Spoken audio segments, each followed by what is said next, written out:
Arratsaldeon guztioi eta ongi etorri Euskal Herria Bildu osatzen dugun guztiontzat hain garrantzitsua eta aldi berean hain simbolikoa den Bilboko areatza honetara. Gaur gure komunitateak 10 urte betetzen ditu. 10 urte ilegalizazioa gainditu eta herri honetako subjektu politiko garrantzitsuenetako bati oinarriak jartzen hasi ginenetik. Hoy, como decía, cumplimos 10 años. Han sido 10 años intensos, 10 años en los que hemos ido creciendo como comunidad, 10 años en los que nos hemos convertido en un sujeto político clave para este país. Lehenik eta behin, arratsaldeon, garazi arratsaldeon guztioi, gutariko asko korrelako zirrara berezi bat sentitzen dugu, gaur maiatzak 5, 10 urteren ostean, horrelako oholtza batera igotzerakoan. Aitortu behar dizuet, azken egunotan duela 10 urteko irudiak ikusten ibili naizela. Eta zaila da deskribatzea duela 10 urte hemen bizi eta sentitu genuena.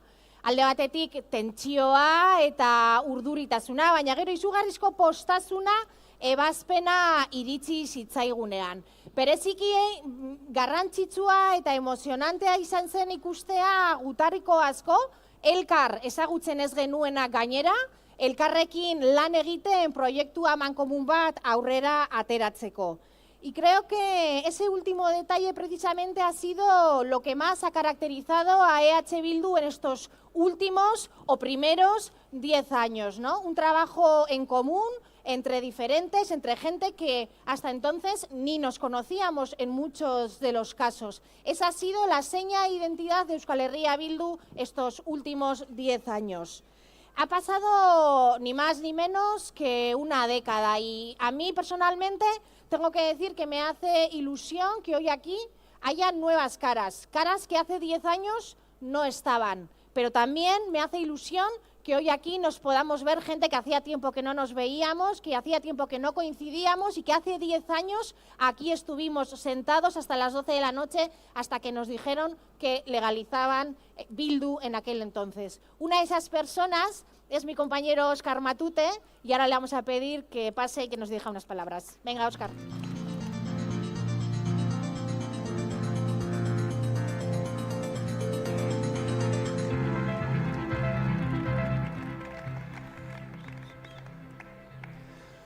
Arratsaldeon, lagunok.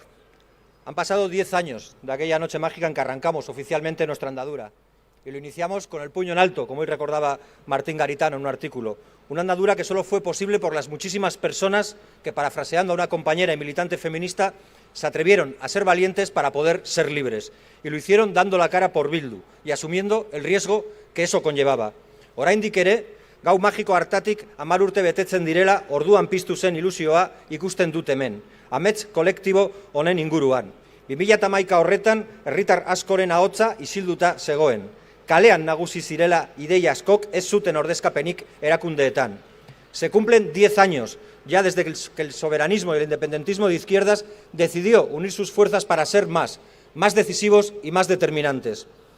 Y como nuestra historia es a menudo la historia de David contra Goliat, decidimos que con esta alianza estratégica teníamos que romper la máxima que decía que si en matemáticas 1 más 1 son 2, en política suelen ser algo menos que 2.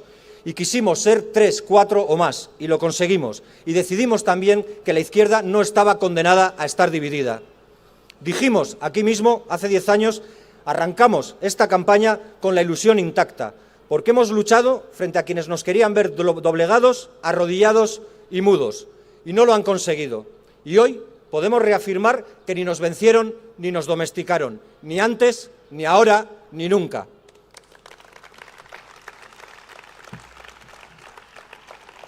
10 años se cumplen hoy desde que empezamos nuestro particular viaje a Ítaca. 10 urte dira gure herrian ematen diren borroka guztien ondoan gaudela, haiekin ikasten. Borroka horiek daudelako gure proiektuaren oinarrian. 10 años acompañando y aprendiendo de todas las luchas justas de nuestro pueblo, de Euskal Herria, porque estas y no otras son las que dan sentido a lo que hacemos y a lo que somos. Un instrumento, solo un instrumento, en las manos de quienes caminan y pelean cada día por causas justas. Causas como la de las vidas dignas de ser vividas, los que pelean y defienden sus puestos de trabajo frente a un modelo económico depredador, uberizado y precarizado, soñando con ser personas libres y no esclavas, deseando con romper sus propias cadenas. Pentsio duinen alde eta benetan harro gaude gure nagusiekin. Eredu ditugu borrokan nekaezinak direlako haien oraina eta guztion etorkizunaren alde. Por los derechos de todas las personas en todos los lugares, para no seguir cerrando los ojos ante la tragedia y la miseria ética que supone para una sociedad convertir el Mediterráneo en la mayor fosa común de Occidente para gente que solo busca tener futuro, tener una vida digna. Eskubide murrizketen eta mendeku zein salbuespeneko legeen aurka. Tamalez, altsasu asko egon direlako Euskal Herri osoan, eta gure artean lagun asko falta direlako. Con quienes luchan para defender una igualdad efectiva y real entre mujeres y hombres, para quienes han sabido incorporar a la política la visión feminista, para quienes han sabido enseñarnos que el feminismo no es solo una reivindicación, sino que es una manera de entender la sociedad para cambiar un modelo heteropatriarcal que nos oprime a todas y a todos. A quienes defienden día a día nuestra malurra frente al cemento, a quienes creen que el fracking es una mala opción de futuro para nuestro país, a quienes creen que el tren de alta velocidad solo está pensado para que cuatro ricos y cuatro ricas sigan viajando en un poco más de velocidad a los mismos lugares de siempre, mientras entre todos y todas pagamos sus vicios. Y también podríamos seguir con muchas más luchas, porque son muchas las luchas que recorren a lo largo y ancho de nuestro país, que recorren las venas abiertas de nuestro país. Pero en todas y cada una de estas contiendas hemos ido paso a paso, caminando al lado de nuestro pueblo, con una lenta impaciencia por construir una nueva hegemonía al servicio de las clases populares de nuestro país. Nacimos de, por y para este pueblo. Nacimos para construir un hoy y un mañana de vidas dignas de ser vividas, de paz, de justicia social, de igualdad y de libertad, pero de la de verdad, no la que proclaman ahora desde la ultraderecha. Y hoy, igual que ayer, sabemos que nuestras aspiraciones no caben en sus leyes ni en sus marcos territoriales. Por eso seguimos y seguiremos caminando y reclamando la República Vasca libre y soberana.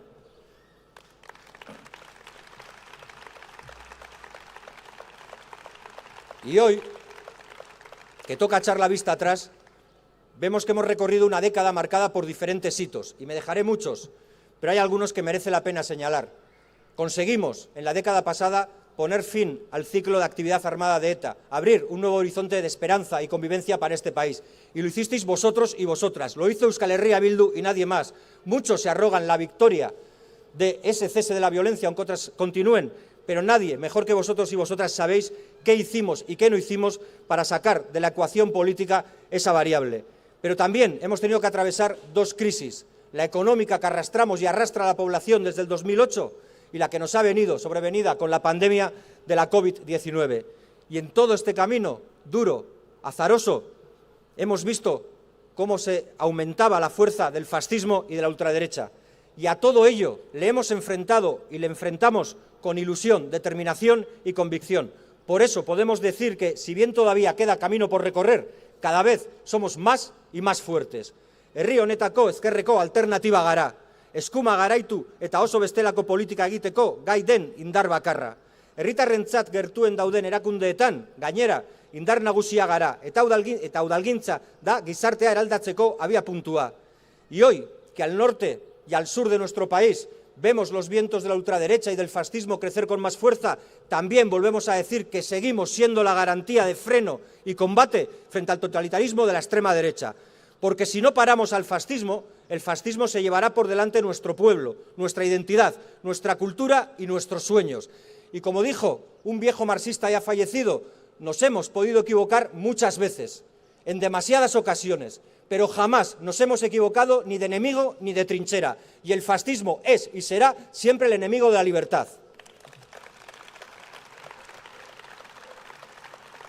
Pero no hay tiempo para la contemplación y para el regocijo.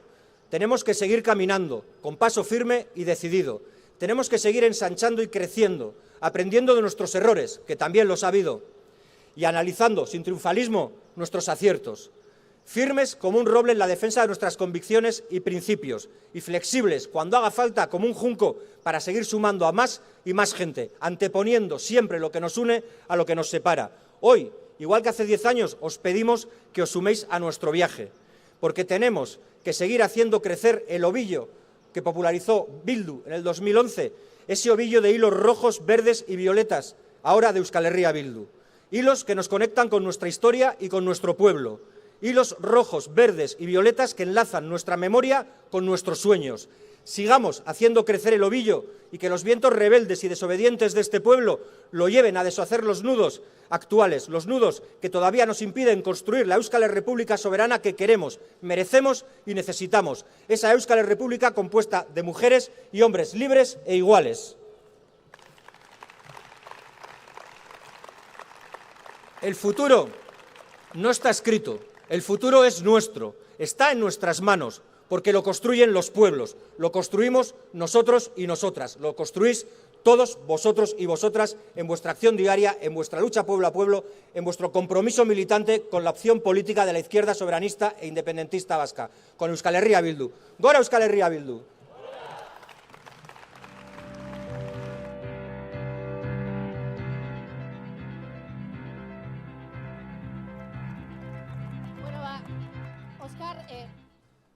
Eskerrik asko, Oskar, zure hitzengatik, plazer bat berriro hemen 10 urte beranduago elkartzea, zaharragoak gara, bai, baina jakintsuagoak ere bai, beraz, denok posik.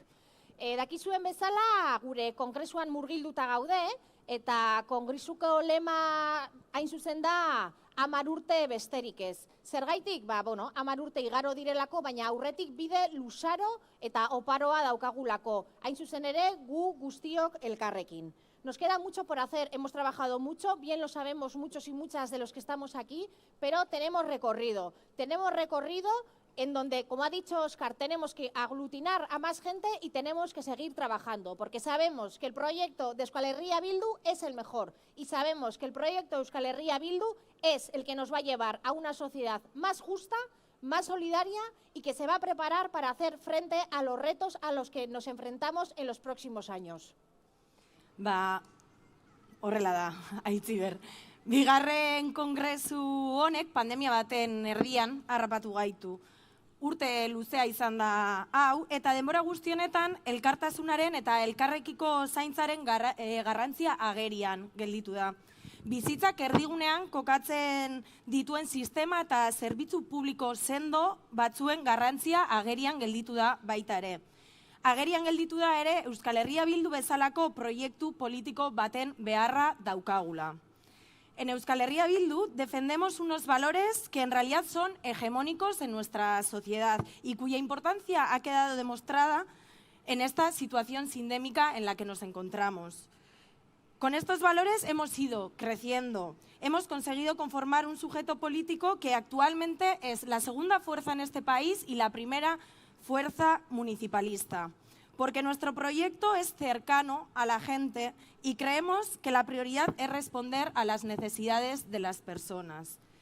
En este camino cada vez somos más, cada vez más gente se acerca al proyecto político de Euskal Herria Bildu y solo por ese camino conseguiremos un futuro más justo para nuestro país. Gero eta gehiago gara, esan dudan bezala, Euskal Herria Bilduren proiektua babesten eta indartzen dugunak. Eta zu, Maialen, uste dut, adibide argia zarela, mesedez, igo holtzara.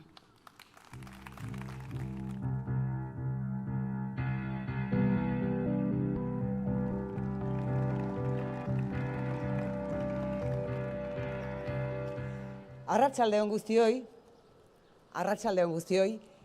eta zorionak zuei guztioi, zorionak Euskal Herria Bildu osatzen dugun emakume eta gizon guztioi, eta muxu bat zuentzako abestiak esaten duen bezala. Oskar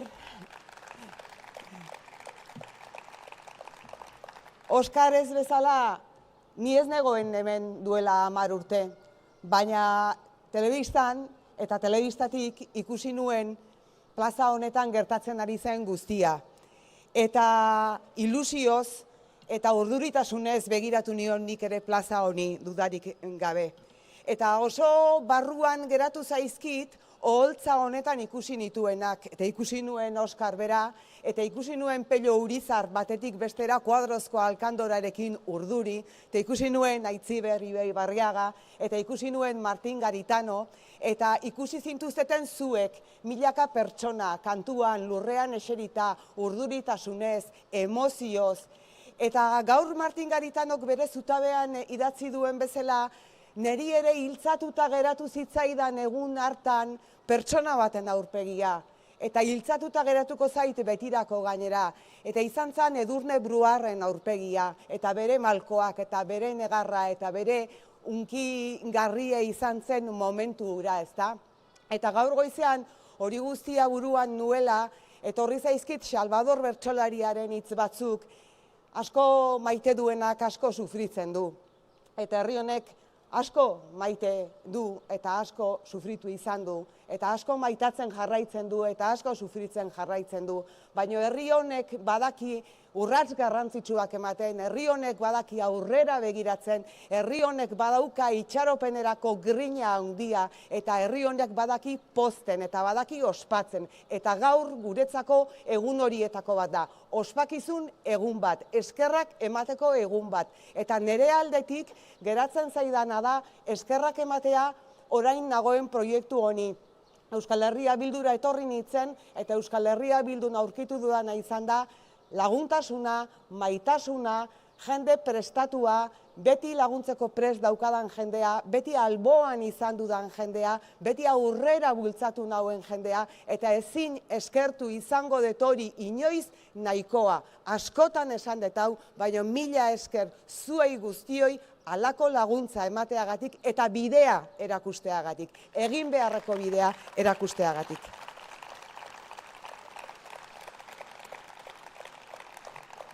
Eta ospatzen ari gara Euskal Herria Bilduk guztioi erakutsi ziguna. Ezkerretik eta burujabetzaren bidetik herri hau eraiki behar genuela. Eta horri izala gainera herri honen etorkizunik hoberena. Erakutsi zigun posible zela, eta erakusten digu egunero posible dela, herri hobe bat eraikitzea. Eskerrik asko beraz, hau guztia egiteko bizioa eta misioa izan zenuten emakume eta gizon guztioi. Arriskuak hartu zenituzten guztioi. Orain dela 10 urte hemen urduritasuna bazegoen, baina beldurra ere bazegoen, eta bizioa eta misioa izan zenuten andra eta gizon guztioi eskerrik beroena eman nahi dizuet. Oso pozik gaude egin zenuten lan horregatik, eta zuen lana ezinbestekoa izan zen Euskal Herria Bildu une honetan dagoen tokian egoteko, eta bidea hasi baino ez da egin.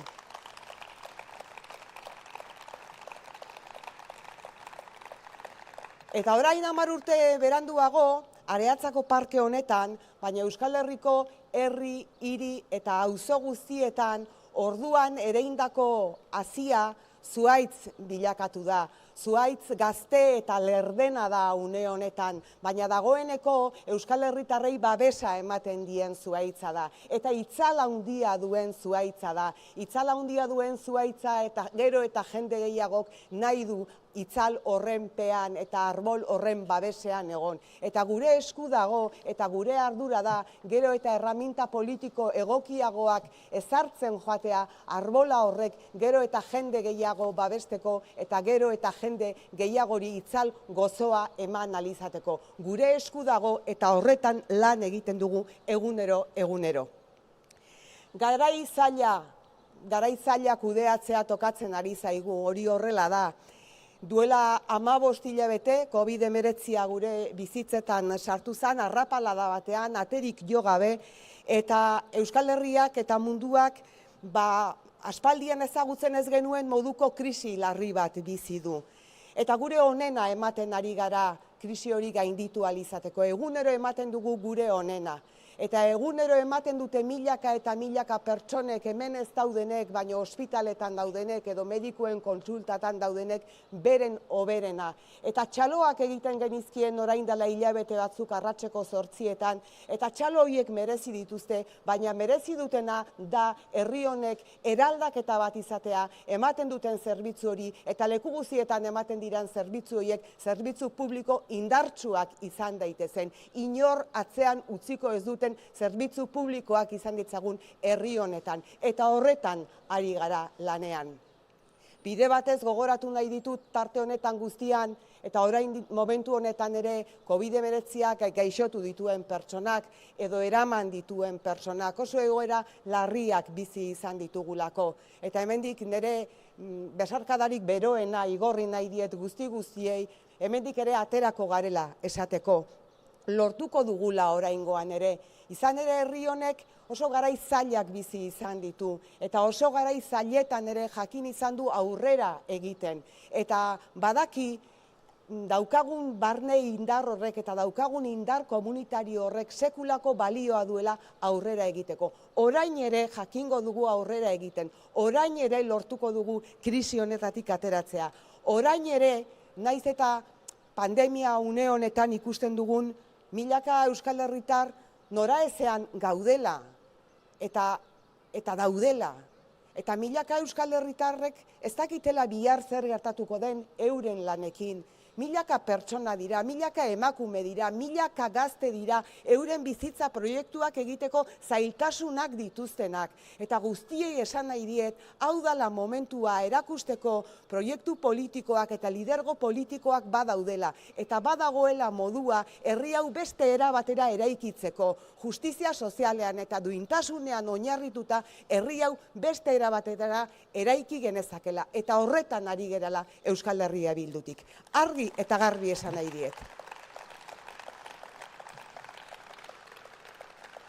Pandemia honek ere erakutsi dizkigu beste gauza batzuk, eta erakutsi dizkigu urte askotan esan dizkiguten gauza batzuk agerian geratzen ari direla, ezta? Urte askotan esan digute, estatu bat izan gabe, estatu batek daukan burujabetza daukagula ia.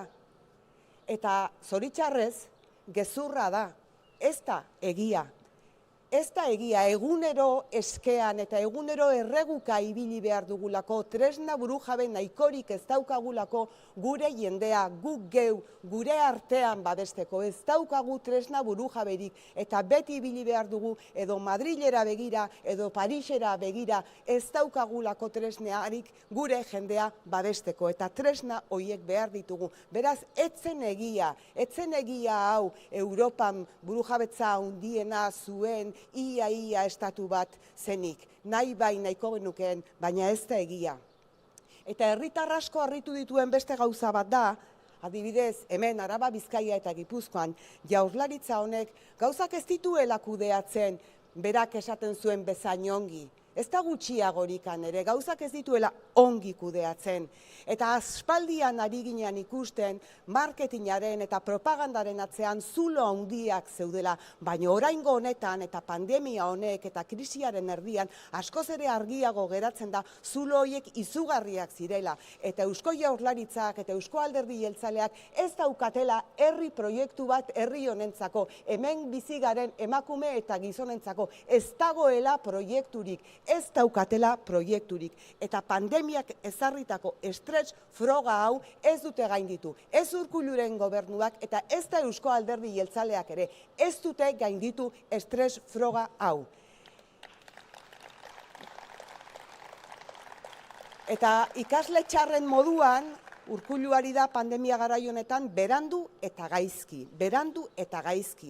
Beti errua ondokoari botatzen, etengabe improvisatzen, ez dago planik, noraezean ari da, eta okerrena da gainera ez duela erantzukizunik hartzen, ez du erantzunik ematen, Madrilera begira, Madrilen erantzunak eskatzen, Sánchezi begira, eta galdera da, nik egiten dudan galdera da, baina ez da nik egiten dudan galdera, edozein tokitan banabilela galdera bera entzuten dut. Galdera da, zein da plana? Zein da plana datorren iganderako? Zein da plana? Hori galdetzen diogu guk guztiak geure buruari, herritar guztiek galdetzen diote bere buruari. Urkullu jauna, zein da plana, zer egingo dugu igandetik aurrera? Baten batek badaki, zuek badakizue zein dan plana? Zuek badakizue zein dan plana? Nik ez dakit zein dan plana, nik ez dakit. Eta nora ezean, eta adibiderik argiena, Kantabriako presidentearekin sortu da nika-mika hori, esan ziola, etziola, esan bazekila, etzekila, baina hau zer da? Hau zer fundamentu klase da. Horregatik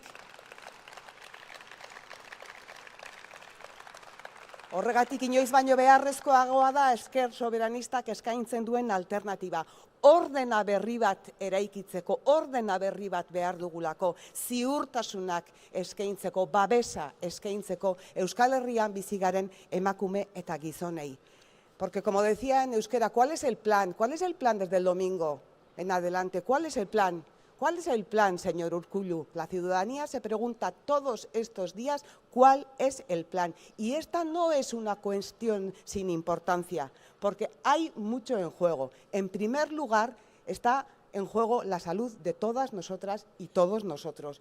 Pero hay muchas más cosas en juego. Hay miles de puestos de trabajo. Hay miles de personas que están afectadas por esta situación. Y este gobierno de Álava, Vizcaya y Guipúzcoa no toma medidas. Y la gente está cansada y la gente está harta porque nadie le da respuestas. La gente necesita respuestas certeras en medio de esta crisis y no obtenemos respuestas. Y desde el comienzo de la pandemia hemos visto a un Urkullu superado por las circunstancias, con un gobierno que hace aguas, que no sabe a dónde va ni de dónde viene, esperando a que en Madrid tomen decisiones sin responsabilizarse de las decisiones que se tienen que tomar aquí, sin tomar ninguna decisión, sin dar ninguna respuesta a la ciudadanía. Un gobierno que, por cierto, no se deja ayudar y que menosprecia cualquier propuesta, cuando es más necesario que nunca que los poderes públicos transmitan seguridad, transmitan certeza. Estamos viendo a un Lehendakari que no tiene un plan, que improvisa a diario, constantemente, y huye de asumir sus responsabilidades. Y esto a mí me preocupa, pero esto a mí sobre todo me decepciona como ciudadana de este país o de esta parte del país, me decepciona profundamente. Y el mejor ejemplo de la deriva pues ha sido el último, lo que ha ocurrido en las últimas horas con el presidente de Cantabria, que si le ha dicho, que si no le ha dicho, que si le ha dejado de decir. Esto es una falta de fundamento. Y ahora es más necesaria que nunca una alternativa de izquierdas y soberanista que ponga un nuevo orden, una nueva seguridad, para que la gente se sienta segura, para que la gente sepa qué es lo que tiene que hacer. Porque cuando a la gente se le ha dicho qué es lo que tenía que hacer, la gente lo ha cumplido y lo ha cumplido de manera absolutamente responsable. Ya basta de echar la culpa a quien no tiene la culpa, que es la ciudadanía.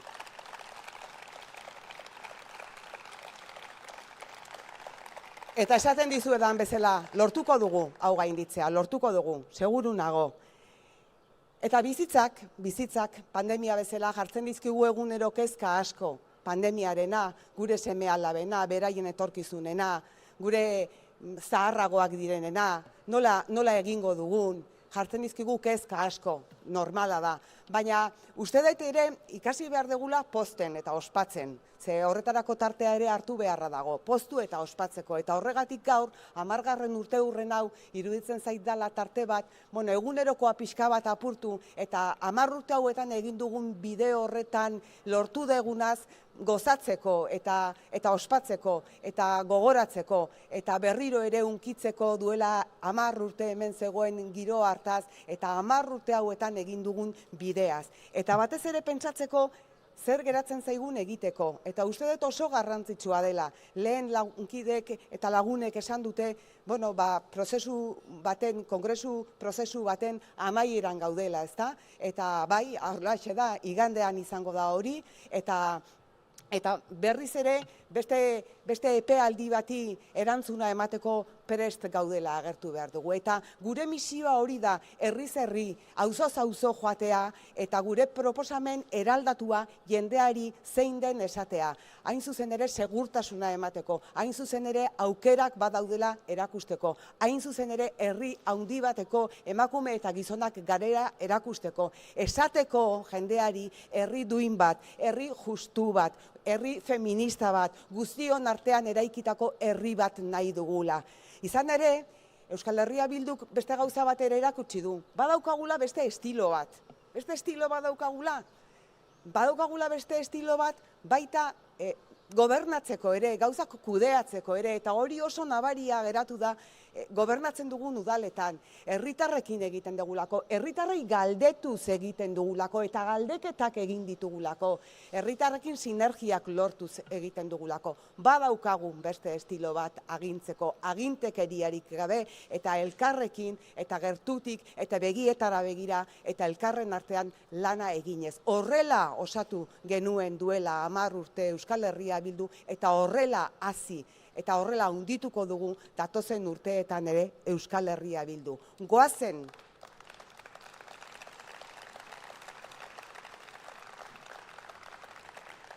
gure proiektu eraberritua barreiatzera, zabaltzera, esan dizuedan bezala herriz herri, auzoz auzo, hiriz hiri, goazen gure ilusioa zabaltzera, goazen gure ametsak zabaltzera, egikaritu daitezken gure ametsak zabaltzera. Esan bezala, herri justu bat, herri duin bat eta herri libre bat eraikitzeko.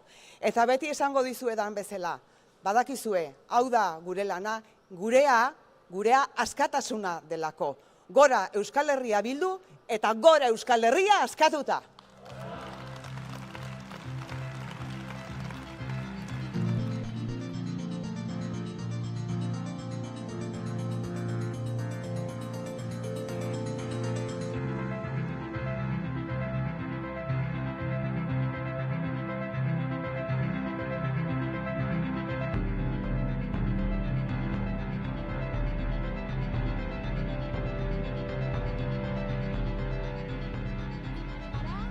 Maialenek esan du, 10 urte hauetan gauza asko lortu ditugu, baina ziur nago hoberena etortzeko dagoela. Garai gogor hauek pasako dira eta hoberena irabazteko daukagu.